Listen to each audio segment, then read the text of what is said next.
আমার ভাইরা একটু আওয়াজ দিতে হবে। মুসলমান ঘুমিয়ে গেলে চলবে না। মুসলমান আজকে ঘুমিয়ে যাওয়ার কারণে রাম আর বামেরা মুসলমানের কাঁধের উপরে চেপে বসেছে। কথা বলেন ঠিক কি না? ইমানের আওয়াজ চলবে কি চলবে না? মুসলমানের ইমানের আওয়াজ কি? লিল্লাহে তাকবীর। আরো জোরে বলেন লিল্লাহে তাকবীর। এটা হলো মুসলমানের এক অস্ত্রের নাম। কথা বলেন ঠিক কি না? মুসলমান পারমাণবিক অস্ত্রের উপরে বিশ্বাসী নয়, মুসলমান কামানের উপরে বিশ্বাসী নয়, মুসলমান কোন রাইফেল বন্দুকের উপরে বিশ্বাসী নয়। মুসলমানের সর্বোচ্চ শক্তিশালী হাতিয়ার হলো নারায়ে তাকবীর, আল্লাহু আকবার। কথা বলেন ঠিক কি না? আমার ভাইরা যে স্লোগান দিয়ে স্পেনের মাটিতে তারেক বিন জিয়াদ নারায়ে তাকবীর আল্লাহু আকবারের ধ্বনি দিয়েছিল, যার ফলে স্পেনের মাটিতে বিনা যুদ্ধে 700 বছর পর্যন্ত কালিমার পতাকা পতপাত করে উড়েছিল। কথা বলেন ঠিক কি না? আমার ভাইরা শাহজালাল রাহমাতুল্লাহি আলাইহি সুরমা নদী পাড়ি দিয়ে বাংলার জমিনে এসে যখন নারায়ে তাকবীর আল্লাহু আকবারের স্লোগান দিয়েছিল, গৌর গোবিন্দ পিছনের দরজা দিয়ে পালাতে বাধ্য হয়েছিল। কথা বলেন ঠিক কি না? আজও যদি মুসলমান সেই ঈমানী চেতনাকে বুকের মধ্যে লালন করে তারেক বিন জিয়াদের মতো, খালিদ বিন ওয়ালিদের মতো, শাহজালাল রাহমাতুল্লাহি আলাইহির মতো ঈমানী চেতনা, ঈমানী শক্তিকে একত্রিত করে নারায়ে তাকবীর আল্লাহু আকবারের স্লোগান তুলতে পারি, বাংলার জমিন থেকে নাস্তিক আর বেঈমানেরা লেজ গুটিয়ে পালাতে বাধ্য হবে। কথা বলেন ঠিক কি না? আমরা আমাদের ঈমানী শক্তিকে একত্রিত করে আকাশ বাতাস মুখরিত করে আরো একটা বার তাকবীরের ধ্বনি দিতে চাই। নারায়ে তাকবীর, নারায়ে তাকবীর। আল কোরআনের আলো, আল হাদিসের আলো, ইসলামের শত্রুরা নারায়ে তাকবীর। আমার ভাইয়ের আওয়াজ দেওয়ার দরকার আছে না নাই? ঘুমায় গেলে চলবে না, মাঝে মধ্যে আওয়াজ দিতে হবে। পারবেন তো ইনশাআল্লাহ? ইনশাআল্লাহ আল্লাহ তৌফিক দান করুক। সকলে পড়ি আমিন। আমার ভাইয়েরা, আমরা আসলে নামে মুসলমান, নাম কেউ আসতে মুসলমান, মানে কেমন যেন আমাদের মুসলমানিত্ব এটা আমরা প্রত্যেক সূত্রে পেয়েছি। মানে বাবাই মুসলমান ছিল, সেই সূত্রে আমিও মুসলমান। কথা বলেন ঠিক কিনা? এজন্য আমরা আমাদের ঈমানের দাম জানি না, ঈমানের মূল্য জানি না। কথা বলেন ঠিক কিনা? আমার ভাইরা, যদি সাহাবায়ে কেরামের মতো ঈমান আনার কারণে যদি নির্যাতন জুলুম সহ্য করতে হইতো, তাহলে ঈমানের দামটা আমরা বুঝতে পারতাম। কথা বলেন ঠিক কিনা? আমার ভাইরা, রাসূলের একজন সাহাবী আব্দুল উজ্জা তখনও ইসলাম গ্রহণ করে নাই। সাউন্ড ঠিক করেন ভাই, এই অবস্থা হইলে তো অবস্থা খারাপ। জেনারেটর, আমার ভাইরা এদিকে খেয়াল করেন, যা হবার হয়ে গেছে, একটু মনোযোগী হয়। আব্দুল উজ্জা যখন ইসলাম গ্রহণ করে নাই, আব্দুল উজ্জা ইসলাম গ্রহণ করলো কখন জানেন? মক্কা বিজয়ের পরে আব্দুল উজ্জা ভয় পেয়ে গেছে, যেই মুহাম্মদকে আমরা জুলুম নির্যাতন করে তাকে মক্কা থেকে আমরা বের করে দিয়েছিলাম, সেই আব্দুল উজ্জা বলছে তার চাচাকে, বলতেছে, চাচা যান, যে মুহাম্মদকে আমরা মক্কা থেকে দূর দূর করে তাড়িয়ে দিলাম, সেই মুহাম্মদ তো মক্কা বিজয় করে ফেলেছে, না জানি এখন আমাদের কি হয়। আমার ভাইরা, রাসূল সাল্লাল্লাহু আলাইহি ওয়াসাল্লাম যখন মক্কার কাফেরদেরকে সাধারণ ক্ষমা ঘোষণা করে দিলেন, মক্কার কাফেরদেরকে সাধারণ ক্ষমা ঘোষণা করে দিলেন, আমার ভাইরা গভীর মনোযোগ। তখন আব্দুল উজ্জা বলল, চাচা যান, মুহাম্মদ তো প্রতিশোধ নেয় না, কারণটা কি? আব্দুল উজ্জার চাচা বলতেছে, ভাতিজা মুহাম্মদ, ভাতিজা আব্দুল উজ্জা, শোনো, মুহাম্মদের মতো ভালো মানুষ আল্লাহর জমিনে আর দ্বিতীয়টা নাই। কোন সুবহানাল্লাহ? আর একটু জোরে বলেন সুবহানাল্লাহ। আমার ভাইয়েরা গভীর মনোযোগ। আব্দুল উজ্জা বলছে, চাচা যান, যেই মানুষটার আদর্শ এত সুন্দর হতে পারে, যেই মানুষটার নীতি আর রীতি এমন হতে পারে, আমার মনে প্রাণে বিশ্বাস, আমার মন সাক্ষী দেয়, আমি মনে প্রাণে বিশ্বাস করি এই মুহাম্মদ সাধারণ কোনো মানুষ না, মুহাম্মদ নিঃসন্দেহে আল্লাহর পয়গম্বর। চাচা যান, আমি আর দেরি করতে চাই না, এই মুহূর্তে আমি পড়ে নিলাম লা ইলাহা ইল্লাল্লাহু মুহাম্মাদুর রাসূলুল্লাহ। সকলেই পড়ি সাল্লাল্লাহু আলাইহি ওয়াসাল্লাম। আমার ভাইরা, আব্দুল উজ্জা ঈমান আনার কারণে কি পরিমাণ জুলুম নির্যাতনের শিকার হয়েছিল আমার ভাইরা একটু খেয়াল করেন। আব্দুল উজ্জা যখন ঈমান এনেছে, চাচা বলতেছে, ভাতিজা তুমি তো মক্কার মধ্যে একজন ধনাঢ্য ব্যক্তি, কিন্তু তোমার এই ধনী হওয়ার পিছনে আমার অনেক অবদান রয়েছে, তোমাকে এই ব্যবসার সমস্ত মূলধনগুলো আমি দিয়েছিলাম, তুমি কি ভুলে গেছো নাকি? বলতেছে, না চাচা বলি নাই। আব্দুল উজ্জাকে বলতেছে, আব্দুল উজ্জা শোনো, যেহেতু তুমি মুহাম্মাদের ধর্ম গ্রহণ করেছো, মুহাম্মাদের উপর ঈমান এনেছো, মুহাম্মাদের আল্লাহর উপর ঈমান এনেছো, সেহেতু তোমাকে একটা পয়সাও আমি আজকে নিয়ে যেতে দিব না। হয়তো বা কালিমা ছাড়বা, না হলে যত সম্পদ আছে সমস্ত সম্পদগুলো আমাকে ফেরত দিয়ে দিবেন। আব্দুল উজ্জা একটা মুহূর্ত দেরি করে নাই, সাথে সাথে আব্দুল উজ্জা সমস্ত সম্পদগুলো চাচার হাতে দিয়ে বলে, চাচা যান, নেন আপনার সমস্ত সম্পদ, আপনাকে ফিরিয়ে দিলাম, কিন্তু ঈমান আমি ছাড়ব না। কোন সুবহানাল্লাহ। সম্পদ দিয়ে দিলাম, ঈমান দিব না। আব্দুল উজ্জা ঈমান দেয় না, ঈমান দেয় না। আব্দুল উজ্জা মদিনার দিকে রওনা করেছে। আব্দুল উজ্জার চাচা আবার পিছন থেকে ডাক দিয়েছে, আব্দুল উজ্জা কোথায় রওনা করেছো? এখনো তো অনেক হিসাব কিতাব বাকি রয়ে গেছে। আব্দুল উজ্জা ডেকে বলে, চাচা যান, কি হিসাব বাকি আছে? যা ছিল সবই তো দিয়ে দিলাম, যত উট ছিল সমস্ত উট দিয়ে দিলাম, যত দুম্বা ছিল দুম্বা দিয়ে দিলাম, যা কিছু ছিল সবই তো দিয়ে দিলাম, আর তো কিছু বাকি থাকার কথা না।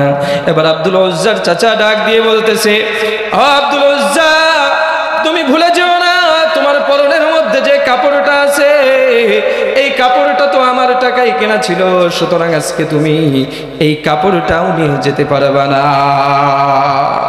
কথাটা বলতে দেরি হলো। আব্দুল উজ্জা 20 বছরের টকবকে যুবক,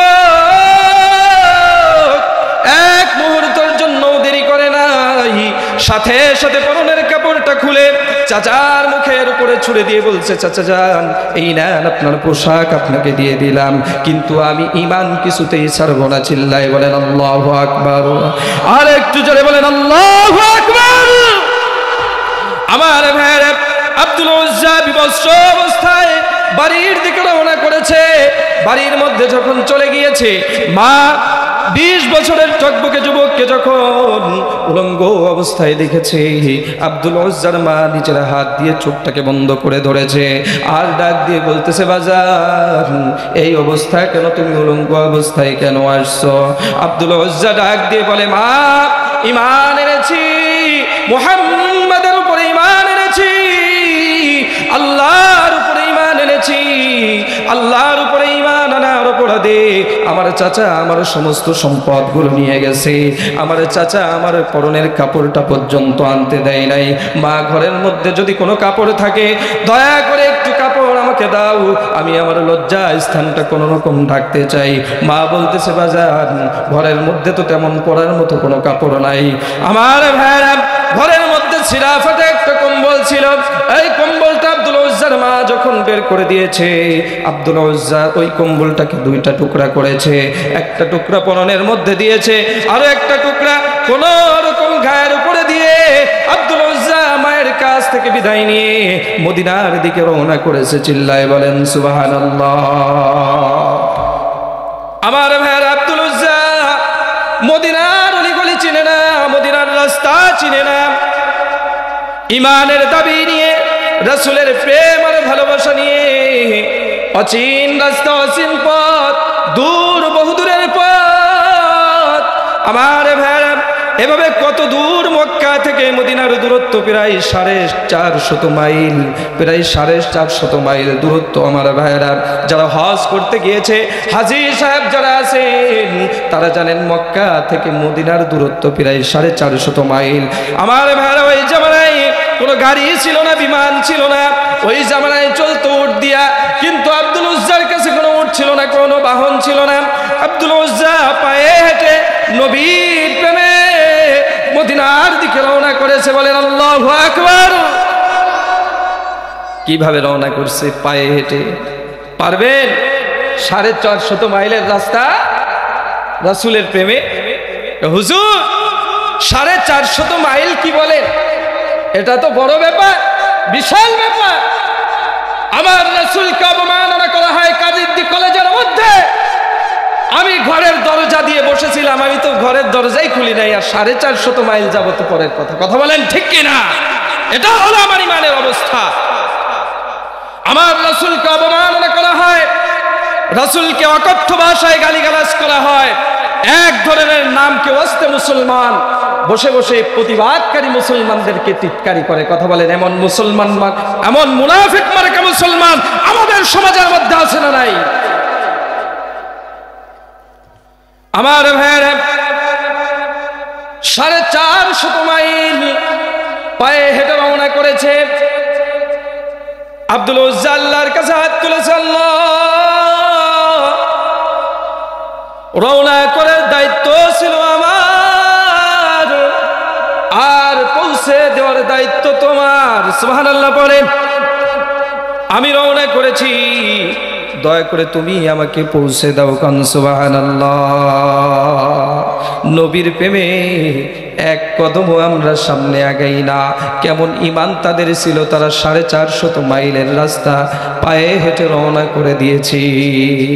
আমি আপনি যদিও নবীর প্রেমে, আল্লাহর প্রেমে, আল্লাহর ভালোবাসায় এক কদম সামনে আগাই না, কিন্তু যদি ডাক্তার বলে ঠিকই দৌড়াইতে পারি।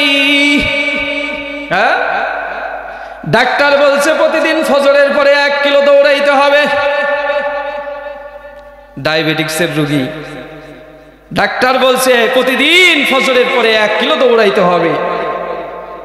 ওই মুসলমান ফজরের নামাজ না পড়া 1 কিলো 2 কিলো দৌড়ায়, প্রতিদিন দৌড়াইতে পারে। কিন্তু আমার আল্লাহর প্রেমে 15 মিনিট সময় দিবে, 10টা মিনিট সময় দিবে, আল্লাহর কুদরতি কদমে সিজদা করবে। ওই মুনাফিকের এই সময়টা হয় না। কথা বলেন ঠিক কিনা? আল্লাহ বলে, যেহেতু আমার হুকুম মানবি না, ডাক্তারের হুকুম মানবি, সেহেতু আমিও তোরে এমন ব্যাধি দিয়ে দিলাম, সারা জীবন দৌড়াইতে দৌড়াইতে কবর পর্যন্ত পৌঁছে যাবি। কথা বলেন ঠিক কিনা? গাড়ি বাড়ি করছো, লক্ষ লক্ষ টাকার মালিক হয়েছো, কোটি কোটি টাকা ব্যাংক ব্যালেন্স করেছো, 1 টাকা তোরে খাইতেও দিব না। রাত্রে বেলা খাবি শুকনা রুটি আর 1 কাপ চা, তারপরে চা আবার চিনি দিয়া খাবি, তোরে চিনিও খাইতে দিব না। কথা বলেন ঠিক কিনা? আমার ভাইয়েরা, আব্দুল উজ্জা রওনা করেছে, মদিনার পথ ধরে রওনা করেছে। হাঁটতেছে, হাঁটতে হাঁটতে হাঁটতে হাঁটতে 1 দিন যায়, 2 দিন যায়, 3 দিন যায়, 1 সপ্তাহ যায়, 2 সপ্তাহ যায়, এমন করে মাস পার হয়ে যায়। হঠাৎ করে গভীর রজনীতে আব্দুল উজ্জা নবীর প্রেম আর ভালোবাসা নিয়ে হাঁটতে হাঁটতে হাঁটতে হাঁটতে অচিন পথ, অজানা পথে তিনি রওনা করেছেন। শেষ রাতের মধ্যে হযরতে বেলাল রাদিয়াল্লাহু তাআলা আনহুর আযানের ধ্বনি আব্দুল উজ্জার কানের মধ্যে পৌঁছে যায়। কোন সুবহানাল্লাহ। বেলালের কণ্ঠ আব্দুল উজ্জার কানের মধ্যে আসে। বেলাল ডেকে বলছে, আসসালাতু খায়রুম মিনান নাওম, আসসালাতু খায়রুম মিনান নাওম। বেলালের আযানের কণ্ঠ যখন আব্দুল উজ্জার কানের মধ্যে আসছে, আব্দুল উজ্জা বুঝতে আর দেরি করে নাই, মদিনার বেশি দূরে না, আমি মদিনার কাছাকাছি চলে আসছি। কোন সুবহানাল্লাহ। আব্দুল উজ্জা বেলালের আযানকে অনুসরণ করে রওনা করেছে। হাঁটতে হাঁটতে মসজিদে নববীর দরজার কাছে গিয়ে বসে গিয়েছে। কোন সুবহানাল্লাহ। আমার নবী, আপনার নবী, দয়ার নবী, মায়ের নবী ফজরের নামাজের ইমামতি করার জন্য হুজরাখানা থেকে বের হয়ে যখন মসজিদে নববীর দিকে রওনা করেছে, মসজিদে নববীর কাছে এসে দেখে কে যেন ঝপটি মারে বসে আছে। যে ডাক দিয়ে বলে, মান আনতা, কে তুমি ভাই? তোমাকে চিনতে পারলাম না, তোমার পরিচয়টা দাও। আব্দুল উজ্জা একে একে সমস্ত ঘটনা নবীজিকে খুলে বলে। নবীজি আমার আব্দুল উজ্জাকে বুকে টেনে নেয় আর আব্দুল উজ্জার নামটা আব্দুল্লাহ নাম দিয়ে পরিবর্তন করে দেয়। কোন সুবহানাল্লাহ। তাদের ঈমান কত মজবুত ছিল, এটা ছিল তাদের ঈমানের শক্তি। আর আমি আপনি, হ্যাঁ, আমার আপনার ঈমানের অবস্থা তো এই, কষ্ট, জুলুম, নির্যাতন সহ্য করা তো দূরের কথা, যদি কোনো বেঈমান এসে একটা কচার ডালও কাঁধের উপরে ধরে, ও হরে কৃষ্ণ হরে রাম জপা শুরু করবে। কথা বলেন ঠিক কি না? এটা হলো আমাদের ঈমানের অবস্থা। হ্যাঁ, নির্বাচন আসলে দেখা যায় আমাদের ঈমানের মূল্য কত, 500-1000 নোটের কাছে নিজের ঈমানকে বিক্রি করে দেয়। এমন চুসো আমার কামুসল্লি, এমন চুসো আমার কামুসলমান আমাদের সমাজে আছে না নাই? কথা বলেন। কারণ প্রত্যেক সূত্রে মুসলমানিত্ব পেয়েছে। বাবাই মুসলমান ছিল, আমিও মুসলমান। কথা বলেন ঠিক কি?